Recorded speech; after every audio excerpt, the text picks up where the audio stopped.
అందరికీ మరణాత మహిమస్వరం కార్యక్రమం వీక్షిస్తున్న దేవుని పిల్లలైన మీ అందరికీ ప్రభు నామములో శుభములు కలుగును గాక. ప్రతిరోజు ఇదే సమయమునకు ఈ కార్యక్రమం వీక్షించి దైవాశీర్వాదములు పొందండి. ఇప్పుడు పాస్టర్ సామ్యూల్ సుందర్ రెడ్డి గారు దేవుని వాక్య వర్తమానం అందిస్తారు. శ్రద్ధగా ఆలకించండి. దేవునికి స్తోత్రం. అందరికీ మరణాత. దేవుని మహాకృపను బట్టి బ్లెస్సింగ్ ఛానల్లో వాక్య సందేశాలు ప్రారంభించి నేటికి సంవత్సరం కాలం గడిచింది. మరి ఈ సంవత్సరం అంతా కూడా దేవుడు తన మహాకృపను బట్టి తన ఆత్మశక్తితో ఈ కార్యక్రమాన్ని జరిగించుకుంటూ ముందుకు వెళుతూ ఉన్నారు. చాలా సంతోషము. దీనికి సహకరించినటువంటి బ్లెస్సింగ్ ఛానల్ యాజమాన్యం వారికి, అలాగే వీక్షకులకు, అలాగే విశ్వాసులైనటువంటి మీ అందరికీ, అలాగే మా కొరకు ప్రార్థన చేస్తున్నటువంటి మీ అందరికీ కూడా ప్రత్యేకమైనటువంటి వందనాలు తెలియజేస్తున్నాను. మరి రాబోయే రోజుల్లో కూడా అద్భుతమైనటువంటి పరిచర్య జరగడానికి మీ అనుదిన ప్రార్థనలో మా కొరకు జ్ఞాపకం చేసుకుని ప్రార్థించండి. అలాగే మీ కొరకు కూడా మా అనుదిన ప్రార్థనలో మేము ప్రార్థన చేస్తూ ఉంటాము. ఒకవేళ మీకు ఈ కార్యక్రమం ఆశీర్వాదకరంగా ఉండి ప్రేరేపణ కలిగినట్లయితే కనుక మీ ప్రోత్సాహాన్ని అందించండి. ఈ కార్యక్రమాన్ని దయచేసి ముందుకు వెళ్ళడానికి సహకరించవలసిందిగా దేవుని పేరట తెలియజేస్తూ ఉన్నాను. దేవుడు మిమ్మల్ని బహుగా ఆశీర్వదించును గాక. ఆమేన్. ఎవరో కూడా సాధించినటువంటి విజయము యేసుక్రీస్తు ప్రభువారే సాధించారు. అది ఏమిటి అంటే కనుక పాపాన్ని జయించినటువంటి శక్తి ఈ ప్రపంచంలో ఎవరికీ లేదు. 2, లోకాన్ని జయించిన శక్తి ఎవరికీ లేదు. 3, మరణాన్ని ఈ ప్రపంచంలో ఎవ్వరూ జయించలేదు. జయించినటువంటి ఏకైక వ్యక్తి యేసుక్రీస్తు ప్రభువారే. దేవునికి మహిమ కలుగును గాక. ఎందరో గొప్పవారు ఉండొచ్చు, కానీ మరణాన్ని గెలిచి మరణములను విరిచి తిరిగి లేచినటువంటి వ్యక్తి, అమరుడుగా ఉన్నటువంటి వ్యక్తి, ఆది సంబుతుడుగా ఉన్నటువంటి వ్యక్తి, మరణాన్ని కూడా శాసించినటువంటి వ్యక్తి ఎవరు అంటే కనుక యేసుక్రీస్తు ప్రభువారే. ఇది కదా నిజమైనటువంటి విజయము. ఎన్నో విజయాలు సాధించవచ్చు, కానీ మరణాన్ని గెలవగలవా? మరణాన్ని గెలిచినటువంటి వ్యక్తి ఆయనే. సమాధికే సమాధిని కలిగించాడు, మరణానికే వణుకు పుట్టించాడు, తిరిగి లేచాడు. 3వ రోజు లేస్తానని చెప్పాడు, తిరిగి లేచాడు, అమరుడుగా లేచాడు. కాబట్టి గొప్ప విజయం. ఈ ఖర్జూర మట్టలు విజయాన్ని చూపిస్తూ ఉంటే యేసుక్రీస్తు ప్రభువారు కూడా విజయాన్ని చూపిస్తూ ఉన్నాడు. యోహాను సువార్త 16వ అధ్యాయం 33వ వచనం, 16:33, నా యందు మీకు సమాధానము కలుగునట్లు ఈ మాటలు మీతో చెప్పుచున్నాను. లోకములో మీకు శ్రమ కలుగును, అయినను ధైర్యము తెచ్చుకునుడి, నేను లోకమును జయించి ఉన్నాను. సరే, నేను లోకాన్ని జయించాను. లోకాన్ని జయించినటువంటి వీరుడుగా, పాపాన్ని జయించినటువంటి వీరుడుగా, శాపాన్ని జయించినటువంటి వీరుడుగా, సాతాన్ని జయించినటువంటి వీరుడుగా, చివరకు మరణాన్ని కూడా జయించిన వీరుడుగా, అమరుడుగా ఉన్నాడు యేసుక్రీస్తు ప్రభువారు. జయము అంటే యేసుక్రీస్తు ప్రభువారే. జయము ఈజుగొల్టు యేసుక్రీస్తు ప్రభువారని రాసుకోవచ్చు, తప్పేమీ లేదు. ఎందుకంటే ఆయన అన్నిటినీ కూడా జయించినటువంటి వాడు. ఆయన మానవుడు జయించలేకపోయాడు, కానీ మానవుడుగా వచ్చినటువంటి, నరుడుగా వచ్చిన ఆయన, నరవతారిగా వచ్చినటువంటి ఆయన జయించి వెళ్ళాడు. జయ జీవితము కలిగినటువంటి వాడు ఆయన, విజయుడు ఆయన, విజయము కలిగిన వాడు, విజేత ఆయన. అందుకనే ఆయన గాడిద మీద వస్తూ ఉంటే విజయాన్ని చూపిస్తూ ఉన్నారు, పండుగ చేస్తూ ఉన్నారు. ఆయన విజయుడుగా కనబడుతూ ఉన్నాడు, అమరుడుగా కనబడుతూ ఉన్నాడు. ఎంత గొప్ప విషయం ఇది. మరణమా నీ ముల్లెక్కడా? విజయాన్ని సాధించాడు, గొప్ప విజయాన్ని సాధించాడు. ఎంత గొప్ప ధన్యత ఇది. లోకాన్ని జయించినటువంటి శక్తి, పాపాన్ని జయించినటువంటి శక్తి, లోక పాపమును మోసుకొని పోతున్న దేవుని గొర్రె పిల్లగా వచ్చి వేసి అన్నిటినీ కూడా కడిగేసేసాడు. ఎంత గొప్ప ధన్యత ఇది. విజయానికి ఆయన సాదృశ్యంగా ఉన్నాడు. అంటే ఖర్జూరపు చెట్టు మట్ట విజయాన్ని చూపిస్తుంది, పండుగను చూపిస్తుంది. యేసుక్రీస్తు ప్రభువారు కూడా విజయాన్ని చూపిస్తూ ఉన్నాడు. ఆయన కూడా ఒక పండుగను ఏర్పాటు చేశాడు. పాపి పరిశుద్ధులుగా మార్చుతూ ఉన్నాడు. ఇక్కడ గమనించండి, ఈ భూలోకంలో ఒక ఆత్మరక్షణ పొందుకుంటే పరలోకంలో పండగ. ఈ భూలోకంలో ఆత్మరక్షణ పొందుకుంటుంది అంటే ఈ ప్రాసెస్ ఎలా మొదలైందంటే యేసుక్రీస్తు ప్రభువారు శిలువ యజ్ఞ యాగము తర్వాత మొదలైంది. రక్షణ భాగ్యం ఎలా వస్తూ ఉంది మనకు? నమ్మి బాప్తిసం పొందుకున్నవాడు రక్షింపబడును. అంటే ఇది ఎవరు ఓపెన్ చేశారు? ఈ డోర్ ఎవరిచ్చారు? ఈ అవకాశం అనీతిమంతుడు నీతిమంతుడుగా మారేటటువంటి అవకాశం ఎవరిచ్చారంటే యేసుక్రీస్తు ప్రభువారే ఇచ్చారు. నువ్వు నీటిలో మునుగుతూ ఉన్నావంటే అక్కడ జరిగే కార్యం ఏమిటంటే యేసుక్రీస్తు ప్రభువారి యొక్క రక్తములో కడగబడుతూ ఉన్నావు. బాప్తిస్మం అంటే చిన్న విషయం కాదు. మారు మనసు పొందుకున్న తర్వాత బాప్తిస్మ కార్యక్రమం చేసే సమయంలో దేవుడే బాప్తిస్మ కార్యక్రమాన్ని జరిగిస్తూ ఉన్నాడు. నీటిలో మునిగిన వెంటనే ఆయన రక్తము నీ మీద ప్రోక్షింపబడుతూ ఉంది.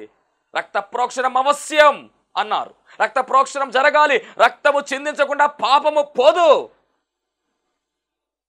ఆ చిందినటువంటి రక్తము నీ మీద వచ్చింది. ఆ రక్తములో నువ్వు కరగబడ్డావు.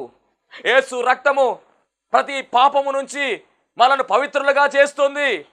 విమోచన కలిగినటువంటి రక్తము, విడుదల కలిగినటువంటి రక్తము, నిన్ను కరుణించే రక్తము, నిన్ను విడిపించే రక్తము, పరిశుద్ధమైనటువంటి పవిత్రమైనటువంటి కలంకము లేనటువంటి రక్తాన్ని ఆయన చిందించాడు. చిందించి మనలను పాపము నుంచి పరిశుద్ధులుగా మార్చడము, అనీతిమంతులుగా ఉన్నటువంటి మనలను నీతిమంతులుగా మార్చే ప్రక్రియ ఆయన చేస్తూ ఉన్నాడు. అలా మనకు జయాన్ని ఇస్తూ ఉన్నాడు. దేవుని మహిమ కలుగును గాక. ఆయన పొందిన దెబ్బల చేత మనకు విడుదల కలుగుతూ ఉంది. ఆయన పొందిన దెబ్బల చేత మనకు స్వస్థత కలుగుతూ ఉంది. ఆయన పొందిన దెబ్బల చేతే మనము నీతిమంతులుగా మార్చబడుతున్నాం. ఎంత గొప్ప ధన్యత. బాప్తిస్మము కార్యక్రమం అయిన తరువాత నిన్ను నన్ను కూడా పరిశుద్ధాత్మతో అభిషేకిస్తూ ఉన్నాడు. అగ్ని బాప్తిస్మము యేసుక్రీస్తు ప్రభువు మనకు అనుగ్రహిస్తూ ఉన్నాడు. ఒక ఫైర్ మనలో ఉంటూ ఉంది. యేసుక్రీస్తు ప్రభు వారు గొప్ప విజయాన్ని అందుకుని ఈ ఖర్జూరపు మట్ట విజయాన్ని చూపిస్తున్నట్టుగా యేసుక్రీస్తు ప్రభు వారు కూడా విజయాన్ని చూపిస్తూ ఉన్నాడు. మనకు విజయాన్ని అనుగ్రహిస్తూ ఉన్నాడు. పాపాన్ని తీసేసే శక్తి ఎవరికి ఉంది? లేదే. శాపాన్ని తొలగించే శక్తి ఎవరికి ఉంది? ఎవరికీ లేదు, ఆయనకు తప్ప. పాపులుగా ఉన్నటువంటి మనలను విడుదల చేయడానికి, విమోచించడానికి ఈ లోకానికి వచ్చి తన రక్తాన్ని చిందించి పరిశుద్ధులుగా మార్చివేశాడు. ఇప్పుడు నీతిమంతులుగా పిలవన్నటువంటి మనము, ఖర్జూరవృక్షంతో పోల్చబడుతున్నటువంటి మనము కూడా జయాన్ని అందుకున్నాం. విశ్వాసి విజయాన్ని చూపించేవాడుగా మారిపోవాలని వాక్యం సెలవిస్తూ ఉంది. గమనించాలి. ప్రకటన గ్రంథం 5వ అధ్యాయం 5వ వచనాన్ని పరిశీలన చేస్తే యేసుక్రీస్తు ప్రభువు వారి యొక్క విజయాన్ని అద్భుతముగా చెబుతున్నారు. పరలోక రాజ్యములో ఈ విజయం గురించి ఎంత అద్భుతంగా మాట్లాడుతున్నారో ఒకసారి అది కూడా చదువుకుందాం. యేసుక్రీస్తు ప్రభువు వారి యొక్క విజయం గురించి ప్రకటన గ్రంథం 5వ అధ్యాయం 5వ వచనము గమనించండి. యోహాను గారు పరలోకమునకు వెళ్ళిన తరువాత అక్కడ అవన్నీ చూపిస్తూ, పరిస్థితులన్నీ కూడా చూపిస్తూ రాయించిన గ్రంథము ప్రకటన గ్రంథం. ఈ 5వ వచనంలో ఆత్మవశుడై ఆయన పరలోకానికి వెళ్ళిపోయాడు. అక్కడికి వెళ్ళిన తర్వాత అక్కడ మరియు లోపటను వెలుపటను వ్రాత కలిగి 7 ముద్రలు గట్టిగా వేసి ఒక గ్రంథము సింహాసనమందు ఆసీనుడయుండు వాని కుడి చేత చూచి తిని.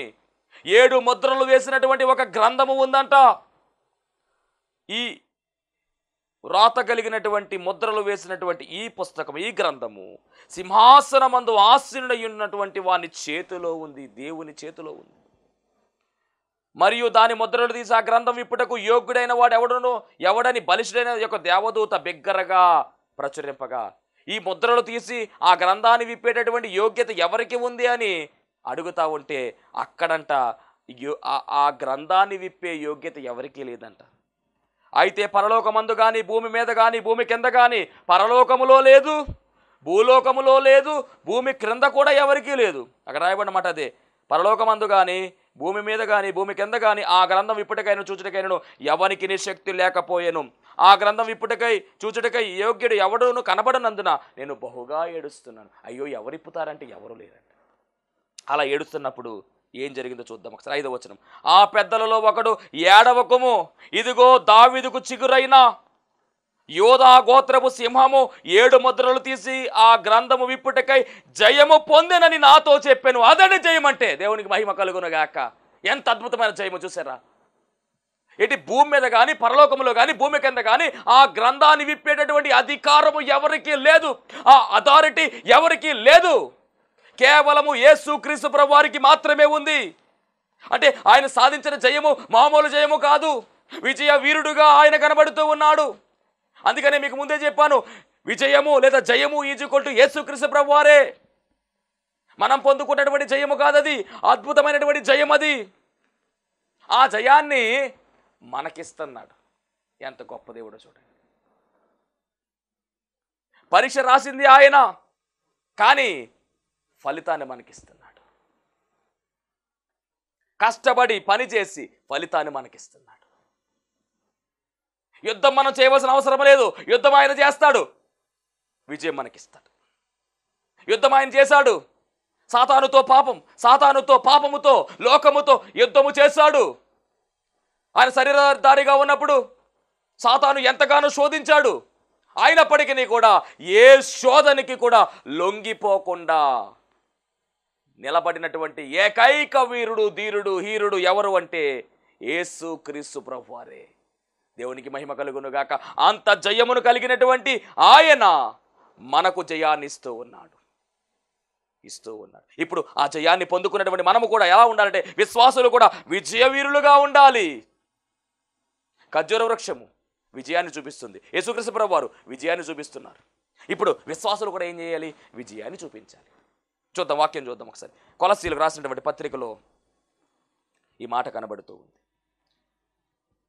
అపోస్తలుడైనటువంటి పౌలు కొలస్సీలకు రాసిన పత్రిక 2:15 చదువుదాం. 2:15 శరీరమందు సున్నతి పొందక ఉండుట వలనను మీరు మృతులై ఉండగా దేవుడు రాతరూపకమైన ఆజ్ఞల వలన మన మీద రుణముగాను మనకు విరోధముగాను ఉండిన పత్రము మేకులతో సిలువను కొట్టి దాని మీద చేవ్రాతను తుడిచివేసి మనకు అడ్డము లేకుండా దానిని ఎత్తివేసి మన అపరాధములన్నిటినీ క్షమించి ఆయనతో కూడా మిమ్మును జీవింపచేసెను.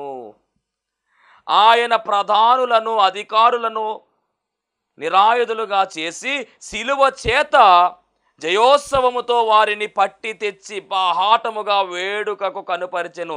సిలువ చేత జయోత్సవముతో. చూసారా, యేసుక్రీస్తు ప్రభువారు పొందుకున్నటువంటి జయాన్ని మనకిస్తూ ఉన్నాడు. ఇంకొక మాట చదువుదాం. 1 కొరింథీ పత్రిక, పౌలు గారు రాసినటువంటి కొరింథీ సంఘానికి రాసిన 1 పత్రిక 15వ అధ్యాయము 57వ వచనం చదువుదాం. ఇక్కడ కూడా అద్భుతమైనటువంటి జయం. 57వ వచనం. అయినను మన ప్రభువైన యేసుక్రీస్తు మూలముగా మనకు జయము అనుగ్రహించుచున్న దేవునికి స్తోత్రము కలుగునుగాక. యేసుక్రీస్తు మూలముగా మనకు జయము అనుగ్రహిస్తున్నారు. అంటే జయం ఎలా వస్తుందంటే యేసు ద్వారా జయం వస్తుంది. అంటే విశ్వాసి కూడా ఎలా ఉన్నాడంటే విజయుడిగా కనబడుతూ ఉన్నాడు. అలాగే 2 కొరింథీ పత్రిక 2:14 కూడా మనం చూద్దాం ఒకసారి. 2 కొరింథీ పత్రిక 2:14లో కూడా మనం ఈరోజు చూసినట్లయితే, మా ద్వారా ప్రతి స్థలమందును క్రీస్తును గూర్చిన జ్ఞానము యొక్క సువాసనను కనుపరచుచు ఆయన యందు మమ్మును ఎల్లప్పుడూ విజయోత్సవముతో ఊరేగించుచున్న దేవునికి స్తోత్రము. ఆయన యందు మమ్మును ఎల్లప్పుడూ విజయోత్సవము. అంటే ఈ విజయము ఎవరి ద్వారా మనకు వస్తుంది అంటే యేసుక్రీస్తు ప్రభువారి ద్వారా వస్తుంది. కాబట్టి క్రైస్తవుడు ఎలా ఉండాలంటే విజయానికి నాందిగా ఉండాలి, విజయానికి గుర్తుగా ఉండాలి. అపజయము మనలో ఉండడానికి వీలు లేదు. ఓడిపోయే లక్షణం మనలో ఉండడానికి వీలు లేదు. మనము జయించిన వారమై ఉన్నాము. ప్రకటన గ్రంథంలో మనం పరిశీలన చేస్తే సంఘాల గురించి మాట్లాడుతూ దేవుడు అంటున్నటువంటి మాట, జయించిన వారికి జీవవృక్ష ఫలములను భుజింపనిత్తును అంటాడు. జయించిన వారిని స్తంభములుగా చేస్తాను అంటూ ఉన్నాడు. జయించిన వారికి పరలోక రాజ్యములో స్థానం ఇస్తానని దేవుడు చెబుతూ ఉన్నాడు. కాబట్టి మనము జయించే వారముగా ఉండాలి. ఈ జయము యేసుక్రీస్తు ప్రభువారే మనకిస్తూ ఉన్నారు. మనంతట మనము ఏమీ చేయలేము. మనము ఆయన మీద ఆధారపడితే, ఆయన మనము నిలిచి ఉంటే, ఆయన మన యందు నిలిచి ఉంటే ఖచ్చితంగా మనకు జయము కలుగుతుంది. జయాన్ని ఇచ్చేవాడు ఆయనే, విజయాన్ని ఇచ్చేవాడు ఆయనే. ఏమి కావాలన్నా సమస్తము ఆయనే చూచుకుంటాడు. మనము చేయవలసిన పని ఒక్కటే, ఆయన మీద మనం ఆధారపడి జీవించాలి. ఆయన పూర్తిగా నమ్మాలి. ఆయన పూర్తిగా నమ్మి మనం ముందుకు సాగినట్లయితే ఖచ్చితముగా అబ్రహాము దేవుడి నమ్మెను కనుక అది నీతిగా ఎంచబడింది, అతడు నీతిమంతుడిగా పిలవబడ్డాడు. అలాగే మనం కూడా పిలవబడతాం. అప్పుడు జయం ఆటోమేటిక్గా వస్తుంది. కాబట్టి జయానికి సూచనగా ఖర్జూరపు మట్ట జయానికి సూచనగా యేసు ప్రభువు, జయానికి సూచనగా మనము కూడా ఉన్నాం. ఇది ఒకటి. రెండవది మనం గమనించినట్లయితే ఖర్జూర వృక్షము సౌందర్యము కలిగినటువంటి వృక్షం అని రాయబడింది. అంటే సౌందర్యము కలిగిన వృక్షం. దీని గురించినటువంటి మాటలు దేవుని వాక్యములో మనం పరిశీలన చేసినట్లయితే, మరి యెరికో పట్టణము ఖర్జూర చెట్లతో నిండినటువంటి పట్టణం. అందుకని అది అందమైనటువంటి పట్టణముగా పిలువబడుతూ ఉంది. యెరికో పట్టణము చాలా సౌందర్యము కలిగిన పట్టణం. గమనించాలి. ఎందుకు అంటే కనుక దాని నిండా కూడా ఖర్జూరపు చెట్లు ఉంటాయి. ఈ మాటలు న్యాయాధిపతుల గ్రంథము 1వ అధ్యాయం 16వ వచనాన్ని, చాలా వచనాలు ఉన్నాయి, జ్ఞాపకం చేస్తూ ఉన్నాను. మరి ఇవన్నీ కూడా మనం పరిశీలన చేస్తే న్యాయాధిపతుల గ్రంథము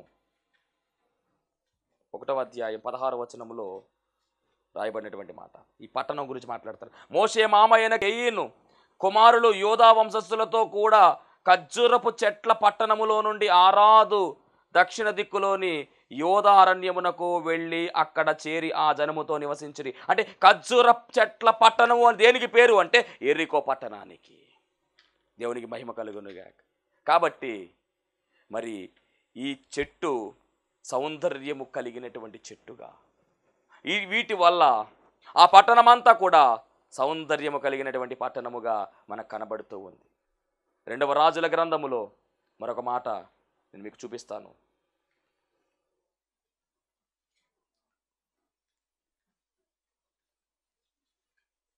2వ రాజుల గ్రంథము 2వ అధ్యాయము 19వ వచనం చదువుకుందాం.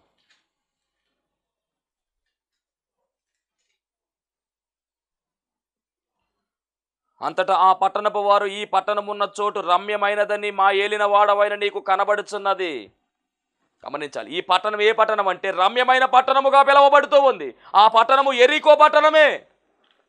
కాబట్టి యెరికో పట్టణములో ఉన్న ఖర్జూర వృక్షాల యొక్క మరి ఆ సౌందర్యమే ఆ పట్టణాన్ని ఆ విధముగా మరి చూపిస్తూ ఉంది. దీని గురించి ద్వితీయోపదేశకాండంలో కూడా ఒక మాట చదువుదాం. ద్వితీయోపదేశకాండం 34వ అధ్యాయము, ద్వితీయోపదేశకాండం 34వ అధ్యాయము 3వ వచనాన్ని చదువుకుందాం. 3వ వచనం. సోయారు వరకు ఈత చెట్లు గల యెరికో లోయ చుట్టూ మైదానమును అతనికి చూపించెను. ఇక్కడ ఈత చెట్లను కనబడతా ఉంది, అంటే ఖర్జూరపు చెట్లు ఎక్కడ ఉన్నాయంటే యెరికో పట్టణములు. అంటే యెరికో పట్టణము సుందరమైనటువంటి పట్టణముగా పిలువబడుతూ ఉంది. కారణం ఏమిటంటే ఖర్జూర చెట్లతో నిండిపోయింది. అంటే ఇవి ఎలా కనబడుతున్నాయి అంటే సౌందర్యమునకు గుర్తుగా కనబడుతున్నాయి. ఏ చెట్లు అయ్యి? ఖర్జూరపు చెట్లు. ఇబ్రీ భాషలో ఖర్జూరపు చెట్టును తామారు అని పిలుస్తారు. తామారు. తామారు అనే మాటకు అర్థం ఏమిటంటే సౌందర్యం అని అర్థం. కాబట్టి ఖర్జూర వృక్షము సౌందర్యం కలిగినటువంటి వృక్షం అని మనము ఆత్మీయ అర్థంలో తీసుకోవాలి. ఇప్పుడు ఖర్జూర వృక్షం సౌందర్యం కలిగినటువంటి వృక్షంగా పిలువబడితే యేసుక్రీస్తు ప్రభువారు కూడా ఎలా ఉండాలి అంటే సౌందర్యుడుగా కనబడాలి. అవును, ఈ మాట ప్రతి ఒక్కరూ కూడా ఒప్పుకోవలసిందే. పరమగీత గ్రంథము 5వ అధ్యాయం 10వ వచనంలో రాయబడినటువంటి మాట, నా ప్రియుడు ధవల వర్ణుడు రత్నవర్ణుడు 10,000 మంది పురుషులలో అతన్ని గుర్తింపవచ్చును. అవును, ఆయన ధవలవర్ణుడు రత్నవర్ణుడు సౌందర్యుడు. ఆయన ఖర్జూర చెట్టు పోలిక యేసుక్రీస్తు ప్రభువారిలో మనకు కనబడుతూ ఉంది.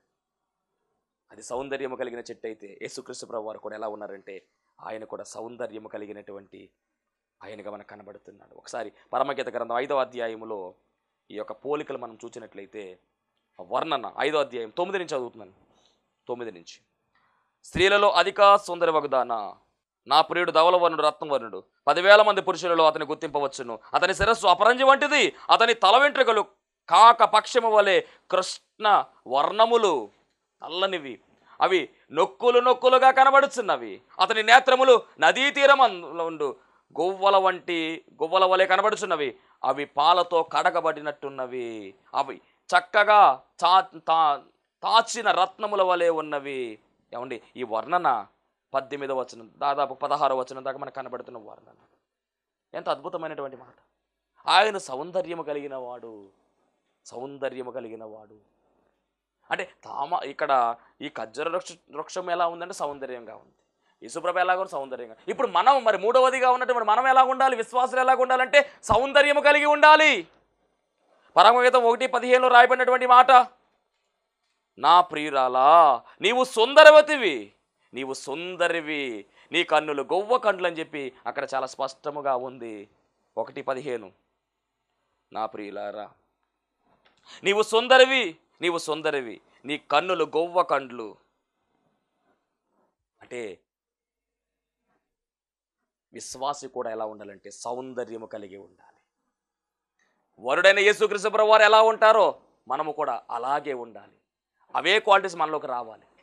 అంత మాత్రమే కాదు, 2:14 చూస్తే కనుక, నీ స్వరము మధురము, నీ ముఖము మనోహరము, నీ ముఖము నాకు కనబడనిమ్ము, నీ స్వరము నాకు వినబడనిమ్ము, స్త్రీలలో అధిక సుందరివి అని ఆయన పోలిక కనబడుతూ ఉంది. ఇందులో 45వ కీర్తన 11వ చరణం మనం చూస్తే కనుక, ఈ రాజు ఈ ప్రభువు అతడు నీ సౌందర్యమును కోరుకునేవాడు.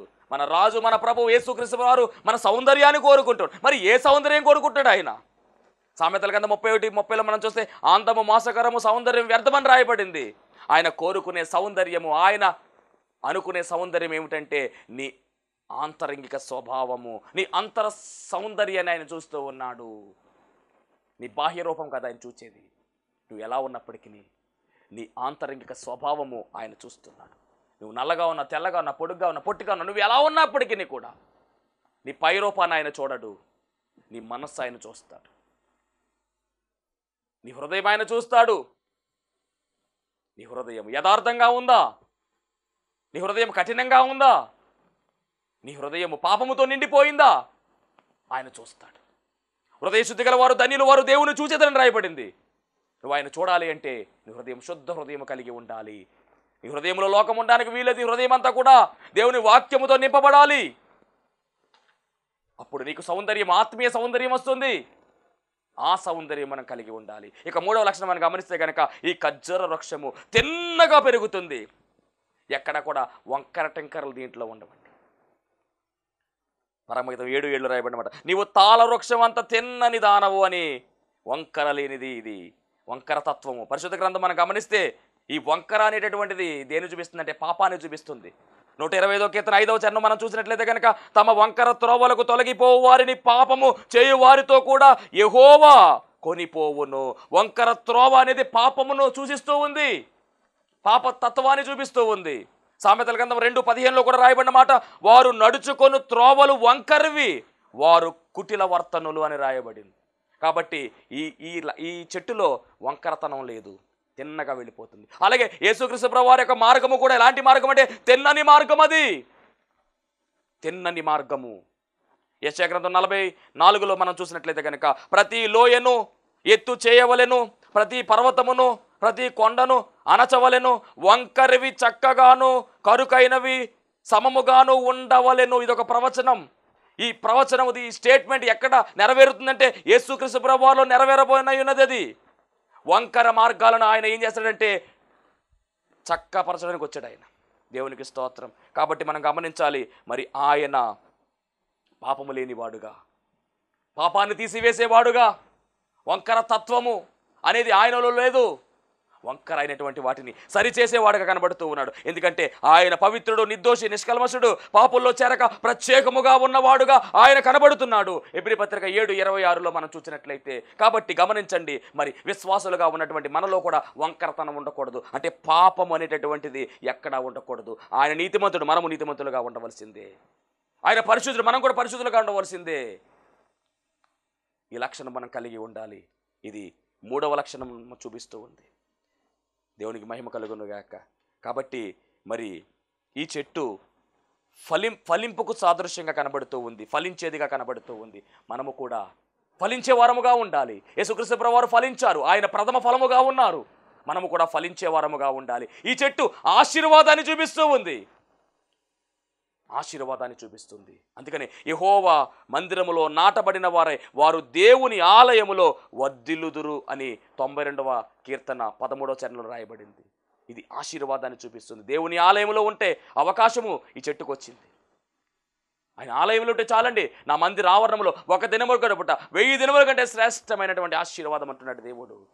కాబట్టి ఈ చెట్టు ఆయన మందిరములో ఉండే అవకాశము పొందుకుని ఆశీర్వాదానికి సూచనగా మారిపోయింది. యేసుక్రీస్తు ప్రభువు వారు కూడా ఆశీర్వాదానికి నిలయమైన ఇప్పుడు మనము కూడా ఆశీర్వాదానికి వారసులుగా మారాలి. అబ్రహాము ఆశీర్వాదంగా పిలువబడ్డాడు.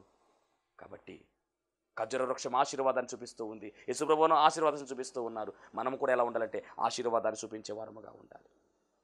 దేవునికి మహిమ కలుగును గాక. ఇంకొక లక్షణం ఏమిటంటే ఈ చెట్టు కాండము బహు గట్టిగా ఉంటుంది. అలాగే కాండం అంత గట్టిగా ఉంటుంది అంటే దాని వేరు ఎక్కడికి వెళ్ళిపోతుందంటే భూమిలోకి వెళ్ళిపోతుంది. మనము కూడా పునాది, యేసుక్రీస్తు ప్రభువారు బండ మీద కట్టబడినటువంటి పునాది వలె మన పునాది ఉండాలి. వాక్యము ద్వారా మనము కడగబడి, వాక్యము ద్వారా మనము నింపబడి ముందుకు సాగినట్లయితే మనము కూడా స్థిరముగా ఉంటాము.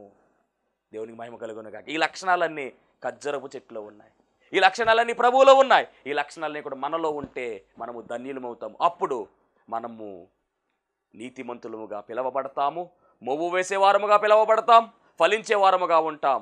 దేవుని నామానికి మహిమ కలుగుతుంది. పరలోక రాజ్యములోనికి మనమందరము కూడా చేరువవుతాం. అట్టి ధన్యత దేవుడు మనందరికీ అనుగ్రహించునుగాక. ఆమేన్. మహోన్నతుడ నీకు వందనాలు, స్తోత్రాలు. విత్తబడినటువంటి వాక్యము ద్వారా రావాల్సిన దీవెనలు సమృద్ధిగా నీ బిడ్డలకును నాకును సమృద్ధిగా దయచేసి మహిమ పొందుకోమని దేవా ఇదిగో నాయన, ఎవరైతే బలహీనతలో ఉన్నారో తండ్రి వారి బలహీనత తొలగించి బలపరచండి, శక్తితో నింపండి.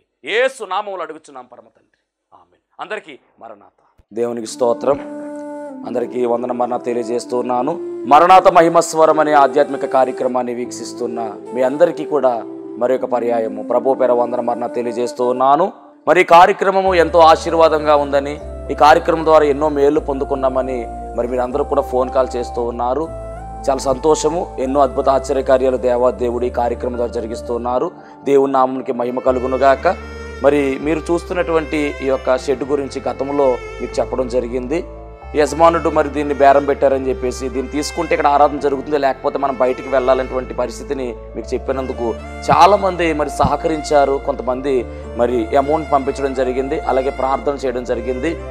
దేవుని మహాకృపను బట్టి పంపించినటువంటి కొంత అమౌంట్ మరి యజమానుడికి కట్టడం జరిగింది. ఇంకా చాలా అమౌంట్ మనము వారికి ఇవ్వాల్సి ఉంది.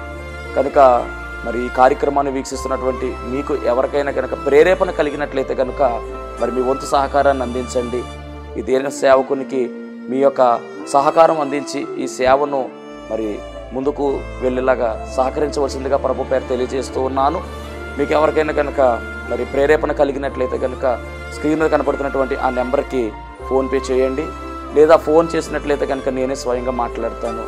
మీ సహకారాన్ని అందించండి. ప్రభు పనిలో మీరు కూడా పాలి భాగస్తులు కావాల్సిందిగా ప్రభు పేరు తెలియజేస్తున్నాను. అందరికీ మరణాత.